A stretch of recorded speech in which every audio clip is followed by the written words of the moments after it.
we made these videos to explain basics of sanctions compliance with the simple aim to support your understanding of sanctions topic and smooth your operational business.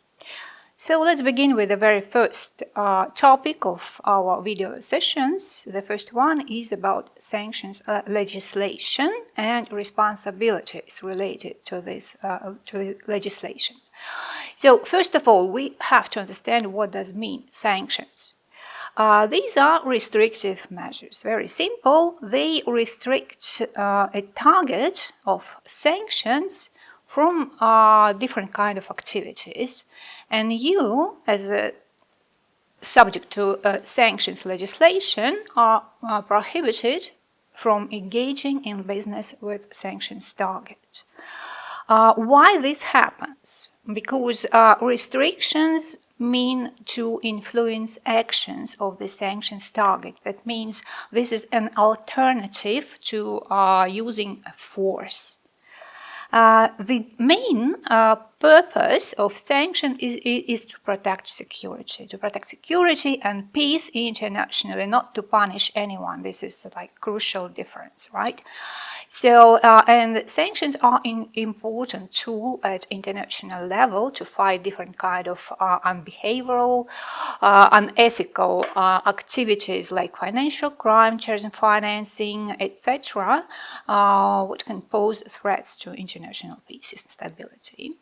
So, who may become a target of sanctions?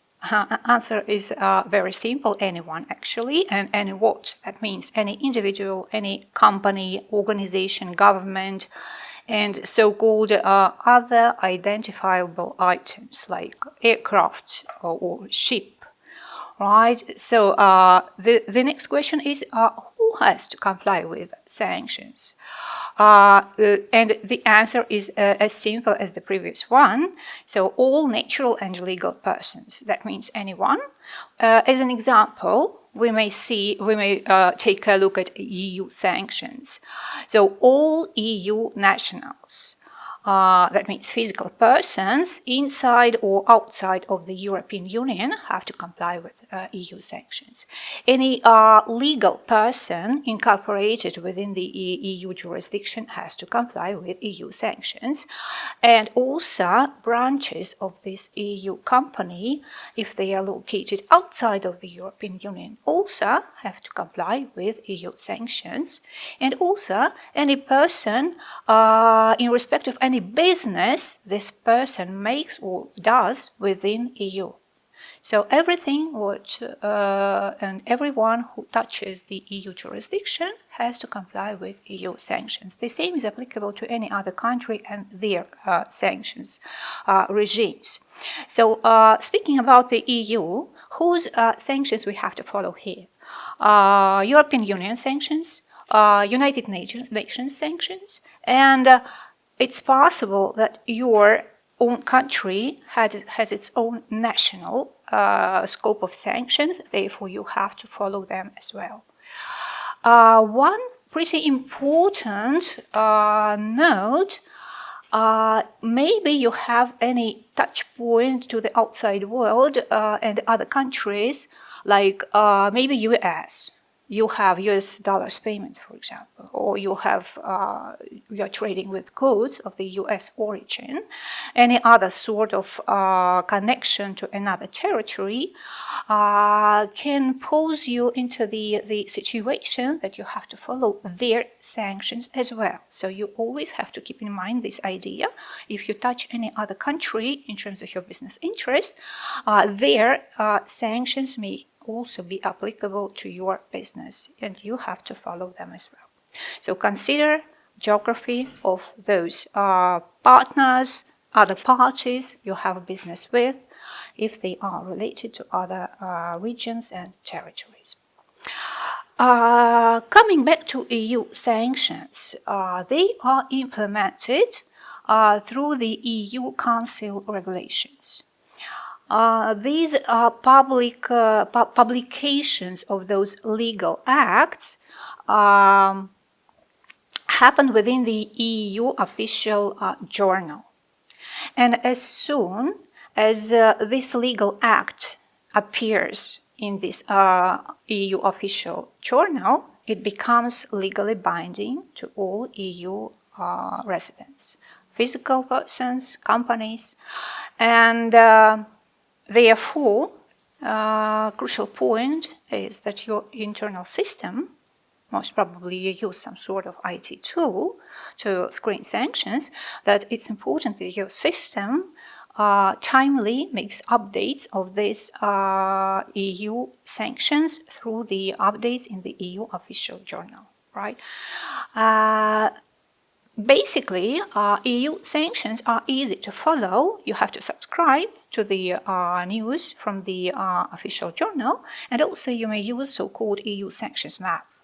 This is a pretty useful tool. You just touch a country of your interest, and the list of applicable sanctions just pop-ups, and you may take a look in a brief what sort of sanctions are applicable to this or that country.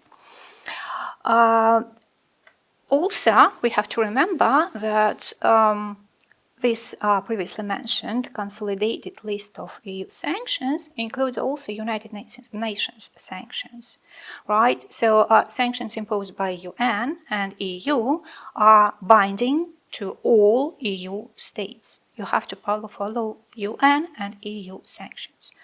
And keep in mind, once again, that some countries may impose so-called autonomous sanctions imposed by one sole country, and it also may be applicable in your situation. So that means take a look at your local legislation, because it describes in more details, of course, how this should happen in your specific situation, in your country, expectations of the regulators.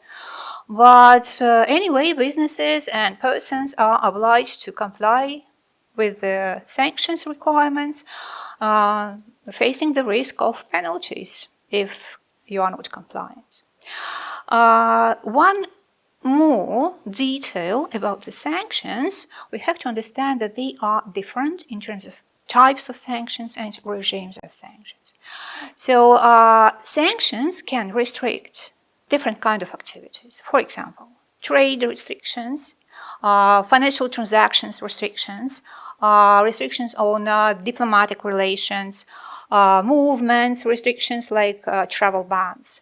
So some of these restrictions may be specifically concerned your businesses and how you are doing your businesses and who is involved. So they can be like different situations, and always keep in mind it's not like one approach is applicable for all and everyone. But most popular restrictions, we call them financial restrictions, right? That means restrictions on provision of financial services, and usually these restrictions require freeze of assets. Usually, sanctions prohibit making available any funds or other economic resources to sanctioned persons. What is important, whether directly or indirectly making them available to sanctioned persons. So that means you can't send or receive money from sanctioned person, or you cannot provide services, specific services maybe to or from sanctioned person. And European Union also adopts sectoral measures or sectoral sanctions. That means a sort of a restriction for example, import or export activities in specific economy sectors, for example, oil, gas, and or for example, but for example, provision of technical assistance to specific economy could be restricted, for example, right? So that means sanctions once again are different, and for details you have to read EU regulation and the specifications annexed to these regulations, right? So each new EU regulation regarding restrictions has annexes, and these annexes specify exactly what is prohibited and you have to refer this information to get more clarity on what is allowed and what is not. And here, please do not forget about the separate sort of legislation, which may not be exactly sanctions restrictions, but they can be like specific circumstances, how to make business with defense materials, for example, export of dual-use goods, for example, export of munitions. For this sort of activity, you may need authorization, separate authorization, regardless of whether sanctions apply to this specific situation, right? So you have to keep in mind also these specifics if it's about your business. So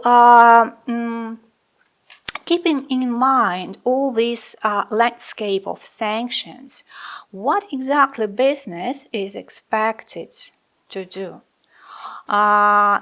Regulators and the lawmakers usually expect that your businesses take proactive actions to ensure that they are not conducting any business or trading activity with a sanctioned person.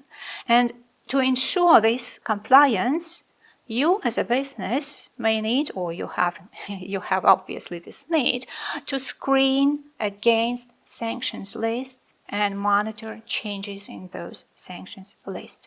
More details will follow in our further parts of videos.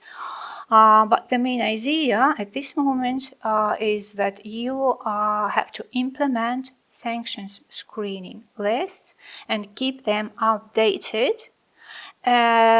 Most probably, effectively, it can be done through automation, right? And automation tools, IT tools, may help you to stay compliant with sanctions restrictions.